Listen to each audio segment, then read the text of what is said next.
اللہ کا ایک بندہ تھا، وہ بازار سے گزر رہا تھا، بلکہ اس کی رحمتیں بہانے ڈھونڈتی ہیں. ذرا دیکھیے منظر. تو اس نے دیکھا ایک شرابی ہے، وہ گندی نالی پہ گرا ہوا ہے اور گندے پانی سے اس کا منہ گندا ہو رہا ہے. انسان کے احترام کے ناطے دل میں ترس جاگا اور اس کو وہاں گندی نالی سے اٹھایا اور اس کا منہ دھویا اور گھر کا رستہ دکھایا. خیر شام ہوئی، رات پڑی. جب پچھلا پہر ہوا تو وہ بزرگ جنہوں نے دن کو شرابی کا منہ دھویا تھا تو وہ مسجد میں تہجد پڑھنے کے لیے آئے. تو کیا دیکھا کہ وہی شرابی جو دوپہر کو گندی نالی پہ دھت پڑا تھا آج اس بزرگ سے بھی پہلے مصلی پہ کھڑا ہو کے نماز پڑھ رہا ہے. تو بڑی حیرت ہوئی کہ یہ تو وہ دن والا شرابی ہے اور میں نے آج اس کا منہ دھویا تھا، نشے میں دھت پڑا تھا. تو حیرت کا اظہار کیا تو ہاتف سے آواز آئی، میرے بندے تو نے اس کا منہ دھو دیا تھا، میں نے اس کا دل دھو دیا. تو جب بندہ اللہ کے حضور توبہ کرتا ہے، اس کے حضور معافی مانگتا ہے، تو پھر وہ کتنا عطا کرتا ہے. اور بندے کے گناہوں کو معاف ہی نہیں کرتا بلکہ اس کے گناہوں کو نیکیوں میں بدل کے رکھ دیتا ہے. یہ بندے پر اللہ کی کرم نوازیوں کے برستے رنگ ہیں. التائب من الذنب کمن لا ذنب لہ، گناہ سے توبہ کرنے والا ایسا ہوتا ہے جیسے اس نے گناہ کیا ہوا ہی نہیں. حدیث پاک میں آتا ہے کہ قیامت کے دن ایک شخص اپنا نامہ اعمال کھولے گا اور اس سے فرمایا جائے گا کہ اپنے نامہ اعمال کو پڑھو. تو وہ نامہ اعمال پڑھنا شروع کرے گا. اب اس نے بڑے بڑے جرم کیے ہوں گے اور چھوٹے چھوٹے گناہ بھی کیے ہوں گے. اب اللہ سے حیا کرتے ہوئے، شرم کرتے ہوئے جو بڑے گناہ ہیں ان کو چھوڑتا جائے گا، صرف نظر کرتا جائے گا اور چھوٹے چھوٹے گناہ پڑھتا جائے گا. جب وہ سارا نامہ اعمال پڑھ چکے گا تو آواز آئے گی، بندے جا، میں تیرے سارے گناہوں کو بدل کے نیکیوں میں تبدیل کر دیا. تو وہ کہے گا، اے اللہ ابھی تو میرے بڑے بڑے گناہ رہتے تھے جو میں نے ابھی پڑھے ہی نہیں. تو جب یہ بات اللہ کے محبوب نے ارشاد فرمائی تو حضور اتنا مسکرائے کہ صحابہ کو حضور کی داڑھیں نظر آنے لگی. پہلے وہ کہہ رہا ہے کہ چھوٹے چھوٹے گناہ پڑتا ہے اور بڑے چھوڑتا چلا جاتا ہے، اور جب یہ اسے پتا چلا کہ ان گناہوں کو بدل کے نیکیوں میں تبدیل کر دیا جائے گا تو وہ کہتا ہے ابھی تو بڑے بڑے گناہ میرے رہتے تھے. تو اللہ کی یہ کرم نوازیوں کے رنگ ہے کہ وہ گناہوں کو بدل کے نیکیوں میں تبدیل کر دیتا ہے. اور بندہ جتنا بڑا گناہ گار تھا جب سچے دل سے اس کے حضور توبہ کرنے کے لیے حاضر ہوتا ہے تو پھر اتنا ہی بڑا نیکوکار بن جاتا ہے. سیدنا عمر فاروق رضی اللہ تعالی عنہ کا زمانہ تھا اور آپ جانتے ہیں وہ ہاتھ میں درہ رکھتے تھے اور گلیوں میں گشت کیا کرتے تھے رات کو. دن کو بھی آپ دیکھتے تو ایک شرابی تھا جو ہاتھ میں شراب کی بوتل لیے آ رہا تھا. اچانک گلی کا موڑ کاٹا تو آگے حضرت عمر آ رہے تھے. ایک دم ڈر گیا اور دل ہی دل میں کہا، اے اللہ حضرت عمر کے قہر سے بچا لے، ساری زندگی شراب نہیں پیوں گا. سچی توبہ کر دی اور جلدی سے وہ شراب کی بوتل بغل میں دبا لی. اتنے میں حضرت عمر بھی سر پہ پہنچ گئے اور کڑک کے کہا، گرج کے کہا کہ یہ تیرے پاس کیا ہے؟ تو تھی تو شراب. اب ڈرتے ہوئے اس نے کہا، حضور یہ سرکہ ہے. تو حضرت عمر فرمایا، نکالو. اب وہ تھر تھر کانپ رہے اور بغل سے وہ شراب کی بوتل نکالی. جب نکالا تو وہ شراب نہیں تھی، سرکہ بن چکا تھا. تو جو اللہ شراب کو سرکے میں بدل دینے پہ قادر ہے وہ گناہوں کو نیکیوں میں بدل دیتا ہے. تو یہ ایک صورت دکھائی کہ دیکھو یہ شراب کو سرکے میں تبدیل کر دیا، تمہارے گناہ بھی نیکیوں میں تبدیل کر دیں گے. تم آؤ تو صحیح اس کی چوکھٹ پہ، تم ہاتھ تو پھیلاؤ. حضرت داتا گنج بخش علی حجویری علیہ رحمہ کشف المعجوب کے اندر لکھتے ہیں کہ جو فرمایا گیا کہ جس نے توبہ کی اللہ نے اس کی مغفرت کر دی. تو ایک بزرگ کا قول نقل کیا کہ جس کو اللہ نے بخشنا تھا اللہ نے اس کو توبہ کی توفیق دے دی. اس کو بلایا ہی اسے ہے جس کی اس نے مغفرت کرنی تھی. تو توبہ کی توفیق کا نصیب ہو جانا یہ اللہ کی خاص رحمتیں ہیں اور توبہ کرنے والا اللہ کی خاص رحمتیں پاتا ہے. توبہ کرنے والا جب اس کے حضور حاضر ہوتا ہے تو اللہ تعالیٰ اس پہ بہت خوش ہوتا ہے. اللہ کے محبوب علیہ السلام نے باقاعدہ ایک مثال سے یہ حقیقت سمجھائی کہ توبہ کرنے والے کے لیے اللہ کی خوشی کا عالم کیا ہوتا ہے، اللہ کیسے خوش ہوتا ہے توبہ کرنے والے پر. تو حضور نے ارشاد فرمایا، ایک بندہ لمبا سفر کر کے اور صحرا کے اندر ایک لمبے سفر پہ تھا تو راستے کے اندر اس نے چند لمحوں کے لیے سستانے کے لیے، دوپہر کاٹنے کے لیے ایک درخت کے ساتھ اپنا جانور باندھا اور خود سو گیا۔ اس کا خیال تھا چند لمحوں کے لیے آنکھوں کی نیند نکالوں گا اور آگے بڑھ جاؤں گا، اس لیے اس نے سامان بھی، سواری اونٹ کے اوپر جو لدا ہوا سامان تھا، اس میں کھانا تھا، پینا تھا، دیگر ضروریات کی چیزیں تھیں، تو وہ بھی نہیں اتارا، کجاوے پر ہی پڑا رہا کہ چند لمحوں کے لیے میں نے کمر سیدھی کرنی اور آگے چلے جانا ہے۔ تو تھوڑی دیر کے بعد اس کی آنکھ کھلی تو کیا دیکھتا ہے کہ اونٹ ماں ساز و سامان کے غائب ہے۔ تو صحرا میں اونٹ کا گم جانا زندگی گم جانے کے مترادف ہے۔ تا حد نظر نہ کوئی آبادی، نہ کوئی انسانی وجود، تو پھر زندگی نہیں موت کے منہ میں اپنے آپ کو دھکیل لینا ہے جنگل میں، اگر آپ کے پاس کچھ باقی نہیں بچتا ہے۔ تو اس نے دیکھا کہ سواری غائب ہے، سواری غائب ہے تو اس کے اوپر جو سامان تھا وہ بھی غائب ہے، تو وہ دائیں بائیں بھاگا دوڑا اس خیال سے کہ میں جو ہے وہ اپنی سواری کو تلاش کر لوں، لیکن سواری نہیں مل پائی۔ تو پھر وہ دوبارہ آیا اور اسی جگہ بیٹھ گیا، اب موت کا انتظار کرنے لگا۔ چونکہ صحرا میں سواری گم گئی اور میلوں تک انسانی آبادی ہی نہیں ہے، تو وہی پیاس سے ہلکان ہوا، بے چین ہوا، وہاں درخت کے ساتھ ٹیک لگا کے موت کا منتظر ہو کے بیٹھ جاتا ہے، اور یوں بیٹھے بیٹھے اس کی آنکھ لگ جاتی ہے۔ اچانک اس کی آنکھ کھلتی ہے تو کیا دیکھتا ہے کہ اونٹ ماں ساز و سامان کے پاس کھڑا ہے۔ تو اونٹ کا ملنا زندگی مل جانا تھا۔ وہ اتنا خوش ہوا، اتنا خوش ہوا کہ خوشی سے اس کی زبان بل کھا گئی۔ وہ کیا کسی نے کہا نا کہ جب بھی تیری قربت کے امکان نظر آئے ہم اتنے خوش ہوئے کہ پریشان نظر آئے۔ تو کہنا تو یہ تھا کہ اے اللہ تو میرا رب اور میں تیرا بندہ، لیکن وہ خوشیوں کے ہجوم میں درک گیا اور کیا کہتا ہے، اللہم انت عبدی وانا ربک، اے اللہ تو میرا رب، تو میرا بندہ اور میں تیرا رب۔ تو اس قدر وہ خوشیوں میں درک گیا کہ اس کو اپنی زبان پہ قابو اور کنٹرول نہ رہا۔ کسی کے آنے سے ایسے ہوش اڑے ساقی کے، شراب سیخ پہ ڈالی اور بوتل میں کباب۔ تو کہتا ہے اللہم انت عبدی وانا ربک، تو میرا بندہ اور میں تیرا رب۔ تو یہ اس کی زبان قابو میں نہ رہی اور وہ بل کھا گیا، خوشیوں کا ہجوم ایسا ہوا۔ تو اللہ کے محبوب نے یہ مثال بیان کرنے کے بعد ارشاد کیا، مجھے بتاؤ اس بندے کو کتنی خوشی ہوئی کہ زبان پہ قابو نہیں، جذبات پہ کنٹرول نہیں، کہنا کچھ ہے بول کچھ رہا ہے۔ تو صحابہ نے عرض کی حضور بہت خوشی ہے۔ تو فرمایا جس طرح یہ بندہ اونٹ کے ملنے پر واپس آنے پہ خوش ہوا، حتیٰ کہ خوشیوں کے ہجوم میں اس کی زبان بھی قابو میں نہیں رہی، یہ بتا رہا ہے خوشیوں کے وفور کا عالم اور مسرتوں اور جو ہے وہ خوشیوں کی کثرت کا عالم بتا رہا ہے۔ تو فرمایا یہ بڑا خوش ہوا جب کوئی بندہ پلٹ کے مالک کی دہلیز پہ آتا ہے، اللہ اس سے بھی زیادہ خوش ہوتا ہے کہ میرا بندہ میری چوکھٹ پہ آ گیا۔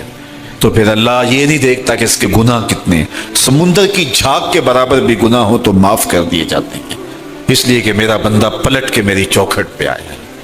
تو توبہ اللہ کو محبوب ہے، اللہ کو مطلوب ہے، اللہ کو چاہیے کہ بندہ اس کے حضور آئے اور پھر اللہ جل شانہ اس کی مغفرت و بخشش فرما دیتا ہے۔ یہ موسم نور کے موسم ہے، عام دنوں میں بھی توبہ کرو، دن میں کرو یا رات کو کرو، کسی بھی مقام پہ توبہ کرو، اللہ معاف کر دینے والا ہے۔ لیکن یہ خاص ایام تو ایسے ہیں کہ اللہ کی رحمتیں بندوں کو معاف فرما دیتی ہیں، اور اگر کوئی توبہ کا جو ہے وہ دامن پکڑ کے آ جائے، اس کے حضور حاضر ہو جائے، تو پھر اللہ تعالیٰ جل شانہ بندوں کی خطائیں بھی معاف کرتا ہے اور ان کے گناہوں کو بدل کے نیکیوں میں تبدیل کر دیتا ہے۔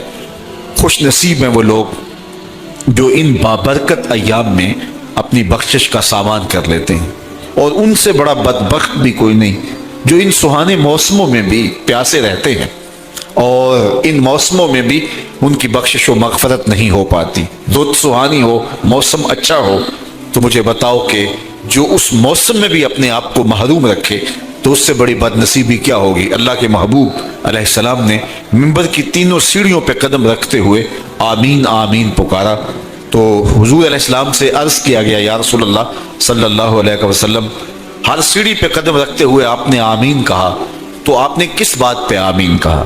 فرمایا جبریل امین حاضر خدمت ہوئے اور انہوں نے کہا اس شخص کی ناک خاک آلود ہو جو ماہ سیام رمضان المبارک کو پائے اور اپنی بخشش نہ کروا سکے۔ تو میں نے اس پہ آمین کہا کہ اتنا مقدس مہینہ نصیب ہو، اتنا سہانا موسم آئے، اور وہ پھر جہاں کھڑا تھا وہی کا وہی کھڑا رہے۔ میں اور آپ اپنا محاسبہ کر سکتے ہیں۔ موسم رحمت اور فصل نور رمضان المبارک اپنا آدھا سفر طے کر چکا ہے، یہ مبارک مہینہ آدھا سفر اس کا بھی باقی ہے۔ تو میں اور آپ ذرا اپنے آپ کو اپنے ضمیر کی عدالت میں کھڑا کر کے اپنے آپ کو دیکھ کر کے دیکھیں، سوچیں کہ ہم نے ان 15 دنوں کے اندر کتنا سفر طے کیا۔ 29-30 شعبان کو ہم جہاں کھڑے تھے، کیا ہم آج بھی وہیں کھڑے ہیں یا ہمارا کچھ سفر بہتری کا ہوا ہے؟ اور اگر ہم وہیں کے وہیں کھڑے ہیں تو پھر ابھی وقت ہے ہم بقیہ 15 دنوں میں اللہ کی رضا جوئی کے لیے کوشاں ہو جائے، ورنہ کتنی بڑی وعید ہے۔ جبریل دعا کر رہے ہیں اور اس پہ حضور آمین کہہ کے مہر لگا رہے ہیں، اس شخص کی ناک خاک آلود ہو جو ماہ سیام کو پائے اور اپنی بخشش نہ کروا سکے۔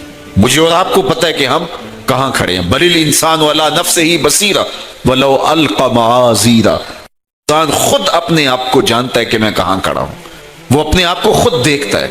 ایک تو فیصلہ قیامت کے دن ہوگا، نامہ اعمال تولے جائیں گے، اور نامہ اعمال کے تلنے کے بعد پتہ چلے گا نیکیاں کتنی ہیں اور برائیاں کتنی ہیں۔ لیکن ایک ہم اپنے ضمیر کے اندر ترازو گاڑ کر کے اپنے عمل تول سکتے ہیں، اور ہمیں پتہ ہے ہم نے نیکیاں کتنی کی، ہمیں پتہ ہے ہم نے برائیاں کتنی کی۔ جو نیکیاں کی ان میں اللہ کی رضا کے لیے کتنی کی، لوگوں کے دکھاوے کے لیے کیا کیا، خواہش نفس کے لیے کیا کیا۔ لوگ اس کو نیکی سمجھتے رہے، لیکن ہم تو سمجھتے ہیں وہ نیکی ہے کہ نہیں ہے۔ اس طرح جو برائیاں کی وہ تو برائیاں ہیں۔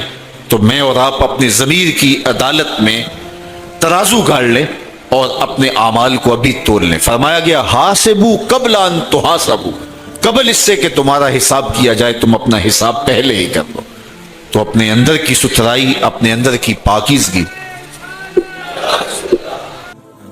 ایک مفسر نے بڑی خوبصورت خسارے کی بات کی، وہ کہتا ہے کہ خسارہ یہ ہے کہ ایک شے کو ایک حسن دیا گیا ہے، دوسرے حسن سے اسے محروم رکھا گیا ہے، تو وہ شے کہتی ہے کہ میں خسارے ہوں۔ مثال کے طور پہ یہ پھول ہی ہیں، ان میں خوشبو ہے لیکن روشنی نہیں ہے، اندھیرے میں رکھ کے چراغاں نہیں کیا جا سکتا۔ چاند میں روشنی ہے لیکن خوشبو نہیں ہے، تو چاند کہتا ہے میں خوشبو کے خسارے میں ہوں، پھول کہیں گے میں روشنی کے خسارے میں ہوں۔ اسی طرح بلبل کہتی ہے میری آواز میں تو جادو ہے لیکن میرے پنجوں میں زور نہیں ہے۔ شیر کہتا ہے میرے پنجوں میں تو زور ہے لیکن میں اڑنا نہیں جانتا۔ کوئل کہتی ہے میری آواز میں تو جادو ہے لیکن رنگ میرا کالا ہے۔ مور کہتا ہے میرا رنگ بڑا سونا لیکن میرے پاؤں بدصورت ہے۔ ہر شے کسی نہ کسی طرح خسارے میں۔ انسانوں کو دیکھ لیں، ایک بچے سے پوچھ لیں، وہ کہتا ہے میرے پاس بچپنے کی معصومیت تو ہے تو لیکن میرے پاس جوانی کا زور نہیں ہے۔ ایک جوان سے پوچھیں، وہ کہتا ہے میرے پاس جوانی کا بانک پن تو ہے لیکن میرے پاس بڑھاپے کے تجربے نہیں۔ ایک بوڑھے سے پوچھیں، وہ کہتا ہے میرے پاس بڑھاپے کے تجربے تو قطار اندر قطار ہے لیکن میرے پاس اب بچپنے والی معصومیت نہیں رہی، وہ اپنی خوشی سے آنا، وہ اپنی خوشی سے جانا۔ اقبال نے کہا تھا جنبش زنجیر در سے لطف آتا تھا مجھے، کوئی کنڈا بھی ہلا کے چلا جاتا تو اس سے بھی بچہ لطف کشید کرتا ہے۔ آج تو نغمے نہیں نہ بہلاتے، اس وقت وہ زنجیر کا ہلنا بھی طبیعت کے اندر ایک کیفیت پیدا کر دیتا تھا۔ اپنے جل جانے کا بھی احساس نہیں تھا، جلتے ہوئے شعلوں کو چھیڑا کرتے تھے۔ اب تو ایک آنسو بھی باعث رسوائی ہے، بچپن میں جی بھر کے رویا کرتے تھے۔ آج دنیا چاند پہ پہنچنے کے لیے بے چین ہے، کیسا زمانہ تھا جب خود ہی چاند ہوا کرتے تھے۔ آج دنیا عالی نصب محل بنا کر کے بھی اتنی تسکین نہیں پاتی، لیکن کیسا زمانہ تھا کہ گلی میں کوئی ریت پھینک جاتا تو بچہ پاؤں کے اوپر ریت تھپک پھر ہولے سے پاؤں نکال لیتا، اگر وہ گروندا بچ جاتا تو اتنی خوشی ہوتی۔ آج کوٹھی اور محل بنا کر بھی اتنی خوشی نہیں ہوتی جو دن میں کئی مار نصیب ہوتی تھی۔ وہ کاغذ کی کشتی، وہ بارش کا پانی، وہ رنگ ہی اور تھا، زمانہ ہی اور تھا۔ تو وہ کہتا میرے پاس تجربے تو قطاروں میں ہیں لیکن کیا کروں، میرے پاس اب بچپنے کی وہ معصومیت نہیں رہی، لہٰذا میں خسارے۔ اس طرح ہر شے کسی نہ کسی طرح خسارے۔ ایک عالم کہتا ہے کہ میرے پاس علم کا نور تو ہے لیکن میرے پاس سحری کے سجدے نہیں ہیں۔ ایک شب زندہ دار کہتا ہے میرے پاس سحری کے سجدے تو ہیں لیکن میرے پاس علم کا جمال نہیں ہے۔ ایک خوشگلو شخص کہتا ہے میرے پاس جو ہے وہ گلے کا جمال تو ہے لیکن میرے پاس تحقیق کا وہ جوہر نہیں ہے اور ایک محقق کہتا ہے میرے پاس تحقیق کے آبگینے اور تحقیق کے جو ہیں وہ میدان میں میرے پاس شاہ سواری تو ہے، لیکن کیا کروں، تحقیق میرے اندر ہی ہے، میرے لہجے کے اندر وہ آواز میں وہ بانکپن نہیں ہے کہ میں اپنی بات کو لوگوں تک اچھے انداز سے پہنچا سکوں۔ تو ہر شے کسی نہ کسی طرح خسارے میں ہے، کسی کو کسی شے کا خسارہ، کسی کو خوشبو ہے روشنی کا خسارہ، کسی کے پاس روشنی ہے خوشبو کا خسارہ، کسی کے پاس علم ہے لیکن اس کو جو ہے وہ آواز کا خسارہ، کسی کے پاس آواز ہے لیکن اس کو علم کا خسارہ، کسی کے پاس بچپن ہے تو بڑھاپے کا خسارہ، بڑھاپا ہے تو بچپنے کا خسارہ۔ ہر شے کسی نہ کسی طرح خسارے میں ہے، لیکن پھر خود ہی کہتا ہے اگر تمہیں شوق ہو کوئی ایسی ذات بھی دیکھیں جس میں کوئی خسارہ نہ ہو، حسن کی ساری شوخیاں، جمال کے سارے کرینے اگر ایک پیکر میں دیکھنے کا شوق آ جائے تو کہتا آؤ مدینے کی گلی میں آ جاؤ، رب نے ایک محمد ایسا بنایا ہے جس میں کوئی شے چھوڑی نہیں، سارے حسن اکٹھے کر دیے۔ حسن یوسف دم عیسیٰ ید بیضا داری، ہما دارند آنچ خوباں تو تنہا داری۔ تم نے پھوٹتے ہوئے جھرنوں کا حسن دیکھا ہوگا، تم نے بہتی ہوئی ندیوں کا جمال کشید کیا ہوگا، تم نے پربتوں پر اگے ہوئے جو ہے وہ درختوں کا لطف اٹھایا ہوگا، تم نے ساون کے موسموں میں سرمئی بادلوں کا مزہ لیا ہوگا، برستی برکھا کا لطف بھی اٹھایا ہوگا، تم نے جو ہے وہ مرغزاروں، لالا زاروں، کوساروں، جوئے باروں کا لطف بھی اٹھایا ہوگا، لیکن یہ سارے حسن ایک پیکر میں دیکھنے کا شوق ہو تو اللہ تعالیٰ فرماتا ہے میں نے اس کے لیے ایک ہی ذات بنا دی۔ اس نے کائنات کو اگر اکٹھا کیا جائے تو مجموعے کا نام محمد عربی صلی اللہ علیہ وسلم۔ تو ہر شے خسارے میں ہے الا الذین آمنوا وعملوا الصالحات وتواصوا بالحق وتواصوا بالصبر۔ اب ہر خسارے میں، خسارے سے بچے کا کون؟ جس کے پاس چار دولتیں، الا الذین آمنوا وعملوا الصالحات وتواصوا بالحق وتواصوا بالصبر۔ پہلی چیز ایمان ہے جس کے پاس، کیونکہ ایمان سب سے بڑی متاع ہے۔ ایک شخص کے پاس دنیا کی ہر دولت موجود ہے، ہر آسودگی موجود ہے، جو خواہش کرتا ہے پوری ہوتی ہے، لیکن اس کے پاس دولت نہیں ہے، وہ کوڑی کا شخص نہیں ہے۔ ایک شخص کے پاس جھونپڑی ہے، رہنے کے لیے مکان بھی نہیں ہے، لیکن اس کی حالت یہ ہے کہ سینہ ایمان سے جگمگا رہا ہے، تو وہ خوش نصیب ہے زمانے کا۔ سب سے بڑی دولت اس دنیا پہ کمایا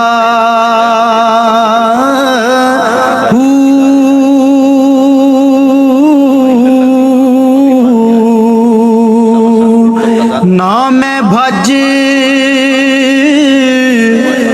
مسیح تیوڑیا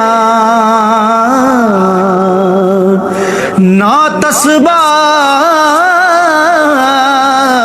جاننے کو چڑیا بھی جانتے یہ پھول کھلا ہے، لیکن رقص بسمل کے تماشے تو بلبل ہی کرتی ہے۔ تو ایمان جاننے کا نام نہیں ہے، ایمان ماننے کا نام۔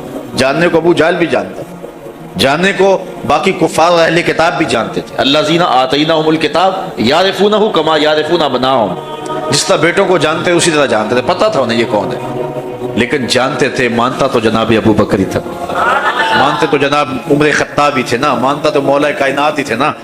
اصل ماننے کا نام ایمان ہے، جاننے کا نام ایمان نہیں ہے۔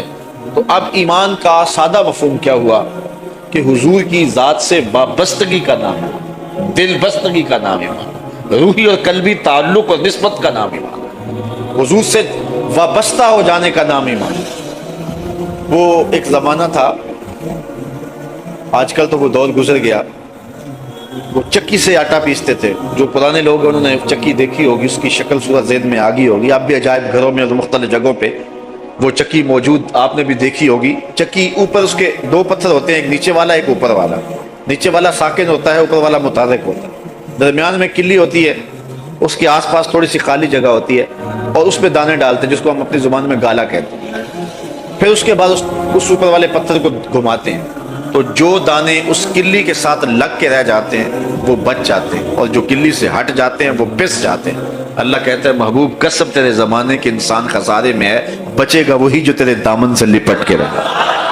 ان الذین آمنوا، وہی بچے گا جو تیرے دامن سے لپٹ کے رہے گا، اور جو تیرے دامن سے نہیں لپٹے گا، تیرے دامن سے وابستہ نہیں ہوگا، وہ بچ نہیں سکے گا۔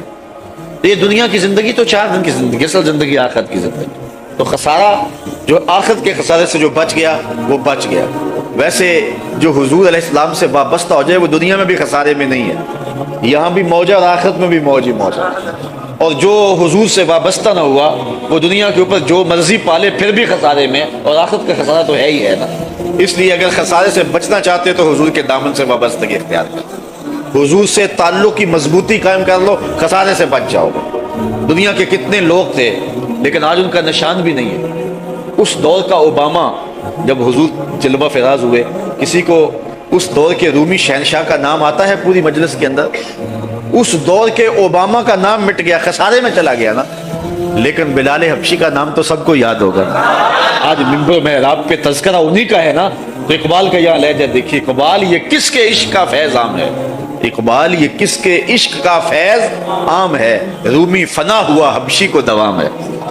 اس دور کا شہنشاہ مٹ گیا لیکن ذات کا غلام ہے، رنگ کالا ہے، ہونٹ موٹے ہیں۔ آج منبر و محراب پہ نام لیا جاتا ہے تو دلوں کو قرار ملتا ہے۔ تو یہ ہے خسارے سے بچنا۔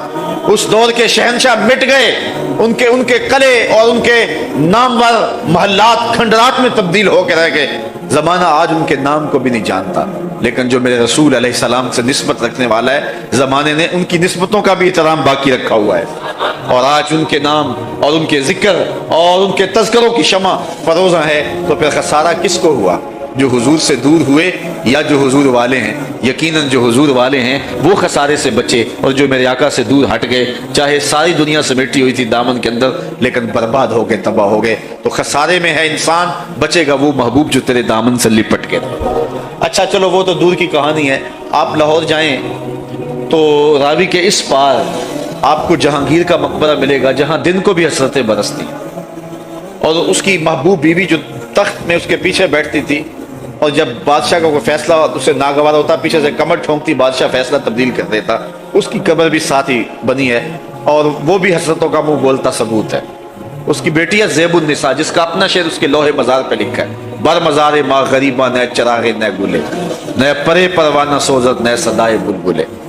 ہم غریبوں کی قبر پہ نہ کوئی چراغ جلانے آئے گا، نہ کوئی پھول ڈالنے آئے گا، نہ کسی پروانے نے پر جلانے، نہ کسی بلبل نے گیت گانے۔ یہ راوی کے اس پار کی کہانی، یہ دنیا داروں کی کہانی۔ اچھا راوی کا کنارہ پار کرتے، ایک لوح مزار ادھر بھی ہے۔ اللہ اکبر! یہ دیکھو خسارے سے بچنے والے لوگ، خسارے والے لوگوں کی قبر کے اوپر جانوروں کی بینٹیں پڑی ہیں، جا کے دیکھ لو۔ اور جو خسارے سے بچے ہیں، گلی میں جو ہے وہ فقیر گلیم پوش تھا، اور اپنا گھر بھی نہیں ہے، شادی بھی نہیں کی، اولاد بھی نہیں ہے کہ جو نام کو باقی رکھے، لیکن آج دیکھو جا کے، آج لوح مزار پہ وہاں لکھا ہے: گنج بخش فیض عالم، مظہر نور خدا، ناکساں را پیر کامل کاملاں را۔ دن کو چلے جائیں، شام کو چلے جائیں، دوپہر کو چلے جائیں، رات کے پچھلے پہر چلے جائیں، ورکنگ ڈے چلے جائیں، چھٹی کے دن چلے جائیں، مارشاء اللہ ہو، دفعہ 144 ہو، کرفیو آرڈر نافذ ہوا ہو، عید کا دن ہو، جس موسم میں بھی جائیں گے ہجوم عاشق ہی نظر آئے گا نا۔ تو یہ ہے خسارے سے بچے ہوئے لوگ، یہ ہے خسارے سے نجات پانے والے لوگ، حضور کے دامن سے وابستہ ہونے والے لوگ، ورنہ خسارہ ہی خسارہ ہے۔ اسمبلیوں میں خاک اڑتی ہے، جو ہے وہ آج کا میں کہتا ہوں، ہمارے قبرستان میں ایک قبر ہے جس کے اوپر میں ایک دن قبرستان میں گیا تو کتبہ لکھا ہوا تھا: سابقہ چیئرمین۔ تو ویسے قبرستان میں ہنسنا نہیں چاہیے، لیکن مجھے ہنسی آئی۔ میں نے کہا یہ اب سابقہ ہو گیا، قبر میں جا کے یہ چیئرمین سابقہ چیئرمین ہو گیا۔ لیکن اللہ کا ولی قبر میں جا کے کبھی سابقہ ولی نہیں ہوتا۔ اللہ کا ولی قبر میں بھی ولی ہی ہوتا ہے، وہ وہاں جا کے سابقہ نہیں ہوتا ہے۔ یہ ہے بانک پن، یہ ہے خسارے سے بچنے کی صورت۔ تو اقبال یہ کس کے عشق کا فیض عام ہے، رومی فنا ہوا حبشی کو دوام ہے۔ یہ بانک پن ہے جو خسارے سے بچنے والے لوگوں کو نصیب کیا جاتا۔ مضمون لمبا ہے، آگے بڑھو۔ وعامل الصالحات، خسارے سے بچنے کے لیے ایمان کے بعد دوسری بات اعمال صالحہ کا زیور ہے، جو آج ہمارا بہت بڑا مسئلہ ہے۔ ہم عمل کی بات تو جو ہے وہ اس سے گریز ہی کرنا چاہتے ہیں، بس ہم زبانی دعوی محبت رسول بھی اور زبانی ایمان کی بات پر اکتفا کر لینا چاہتے ہیں۔ مجھے ایک درویش نے کہا کہ اگر ابو جہل کو پتہ ہوتا کہ کلمہ بھی چلتا رہے گا اور ساتھ میری جھوٹی سرداری کا بھرم بھی رہے گا اور میرے مکر و دجل و فریب و تلبیسات بھی چلتی رہیں گی، تو اس کو کیا ضرورت تھی اختلاف کرنے کی؟ اس کو پتہ تھا کہ کلمہ پڑھنے کا مطلب یہ ہے سر سے لے کر پاؤں تک حضور کا غلام ہونا پڑے گا۔ لیکن ہمارا حال یہ ہے کہ ہمارا کلمہ بھی چلتا رہتا ہے اور باقی سب کچھ بھی ساتھ ساتھ چلتا رہتا ہے، اور ہم جو ہے وہ عاشق رسول بھی رہتے ہیں اور باقی سب، ہم سودی کاروبار بھی کرتے رہتے ہیں اور ہم مومن بھی رہتے ہیں، حاجی صاحب بھی رہتے ہیں۔ ہمارا جو ہے وہ دونوں کام چلتا رہتا ہے۔ تو ایمان کے بعد دوسری بات جو ہے، قرآن نے ایک جگہ نہیں متعدد مقامات پہ جو ہے وہ ایمان کے بعد ہمیں اعمال صالحہ کا کہا ہے۔ قرب قیامت کے فتنوں کو حضور نے بیان کیا کہ عمل کا کھاتا کمزور ہو جائے گا اور لوگ صرف جو ہیں وہ ایک نام کے طور پہ مسلمان رہ جائیں گے۔ لا یبق من الاسلام الا اسمہ ولا یبق من القرآن الا رسمہ مساجدہم عامرۃ وہی خراب من الہدى۔